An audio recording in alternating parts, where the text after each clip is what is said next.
Hello everyone, this is Shaman. Welcome to my channel sgtute. In my last lecture, I have explained the ternary operator and the goto statements. If you have not visited yet, then you can click on the I button or you can see the link in the description section. Today we will start the decision making and looping. तो अभी तक जो भी मैंने आपको decision making statements पढ़ाई that were the branching statements which helps us to take the control in any direction. But ये looping statements क्या होती हैं, हमें क्या करवाती हैं, we will understand them in our further videos. So let's start. What are these decision making and looping statements? These statements are used to repeat the execution of a list of statements depending on the value of a conditional operator. अब यहाँ पे हम कोई भी एक condition डालते हैं and we will execute a particular set of codes again and again. These are also known as the iterative statements. ये जो looping statements होती हैं ये हम iterative statements के नाम से भी जानते हैं. In looping, a sequence of statements are executed until some condition for termination of the loop are encountered. मतलब जब तक कोई भी एक कंडीशन फॉल्स नहीं हो जाने की हमारा जो कोड है वो अपने आप चलता रहेगा. And hence we have some infinite loops too. हमारे पास कुछ लूप्स ऐसे भी होते हैं जो कि इनफाइनाइट टाइम्स रन करते हैं. A program loop therefore consist of two segments. Number one control statement and second the body of the loop. अब ये जो कंट्रोल स्टेटमेंट होता है this comprises of the condition और द टेस्ट एक्सप्रेशन जो हमारी इवेल्युएट होएगी. And the particular code of statement is to be executed वो हमारा बॉडी ऑफ द लूप में आता है. दैट मीन्स कि बॉडी ऑफ द लूप में हमारा सारा वो एग्जीक्यूटेबल कोड आता है जो कि बार बार रिपीट होना है. Depending upon the position of control statements in the loop, a loop may be classified as entry control loop and the exit control loop. तो हमारा ये जो कंट्रोल स्टेटमेंट होता है that is the test expression. ये हमारी या तो हो सकती है स्टार्टिंग में या फिर एंड में. तो इसी बेसिस पे हमारे दो टाइप्स के लूप होते हैं. एंट्री कंट्रोल लूप जो एक कंडीशन को चेक करता है एंट्री टाइम में and the exit control loop जो कंडीशन को चेक करता है बाहर निकलते टाइम या फिर एग्जिट टाइम पे. तो हमारे ये जो एंट्री कंट्रोल लूप होते हैं ये दो होते हैं, for loop and the while loop. And the exit control loop is the one only that is do while loop. Let's understand the execution of each of this loop. So our first loop is the entry control loop. यहाँ पे क्या होता है, एक हमारा कोई भी input आया, हमारी टेस्ट कंडीशन चेक होएगी. अगर ये टेस्ट कंडीशन हुई हमारी true then the body of the loop will be executed which means कि इसके अंदर जितनी भी स्टेटमेंट्स होंगी वो सारी एग्जीक्यूट होंगी.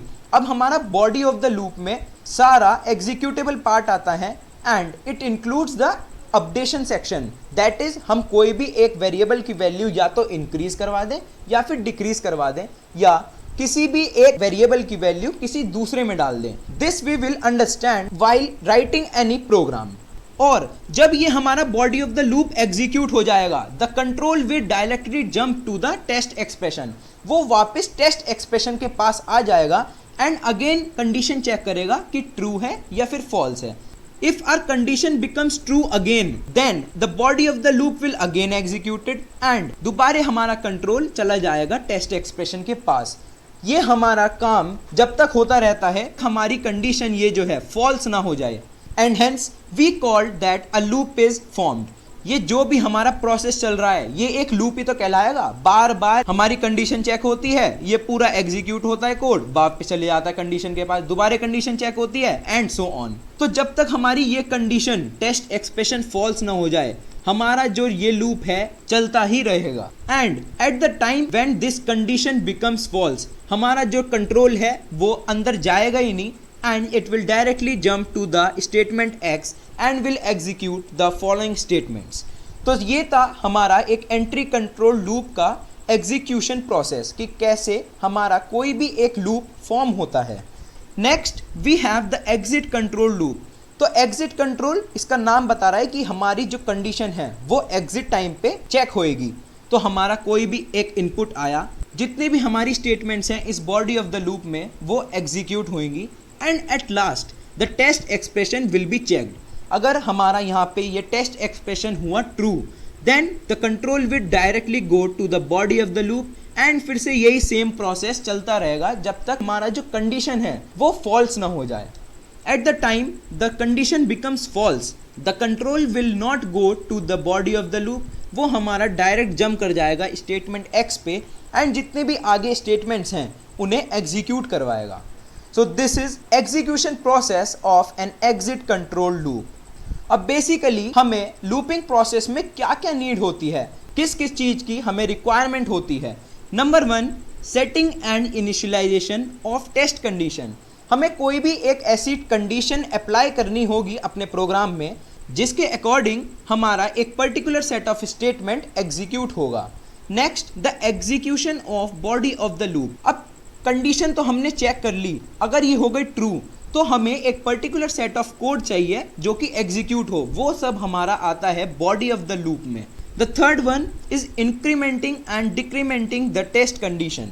ये जो हमारा इंक्रीमेंटिंग एंड डिक्रीमेंटिंग पार्ट होता है ये बहुत ही ज़रूरी होता है, बिकॉज अगर हमने किसी वेरिएबल की वैल्यू चेक करी किसी भी एक पर्टिकुलर कंडीशन पे एंड वो ट्रू हो गई, हमारा जितना भी बॉडी ऑफ द लूप में स्टेटमेंट्स हैं वो एग्जीक्यूट होंगी। बट हमारी जब तक इस वेरिएबल की वैल्यू चेंज नहीं होगी तो हमारा तो लूप ये इनफाइनाइट टाइम्स रन कर जाएगा। So we require a particular value of a loop variable कि जो एक लूप को टर्मिनेट कर दे और हमारा लूप फाइनाइट टाइम्स रन हो। That is test for a specified value of loop variable for termination of the loop. हमें कोई भी एक वैल्यू ऐसी रख लेनी चाहिए जिससे कि लूप हमारा टर्मिनेट हो जाए। So these all are required at the time of looping. In our C language there are 3 types of loops. Number 1 for loop, second while loop and third one is the do while loop. तो मैंने अभी पहले आपको बताया था कि जो for और वाइल लूप होते हैं ये हमारे होते हैं entry control loops and the do while loop is the exit control loop. I will make the separate videos of these 3 loops with their example programs, जिससे कि आप सबको समझ में आ जाए इनका पूरा सिंटेक्स, ये कैसे एग्जीक्यूट होते हैं और हम इनका कहाँ कहाँ अपने प्रोग्राम में यूज़ कर सकते हैं। So today we have covered the iterative statements or the looping decision making statements and control statement के basis पे कितने types के हमारे loops होते हैं। In my next lecture I will come up with the topic the for loop with its example. If you like my video, press the like button, share it with your friends, and if you are new to my channel, please do subscribe for the upcoming sessions. Thank you, have a good day and don't forget to hit the bell icon.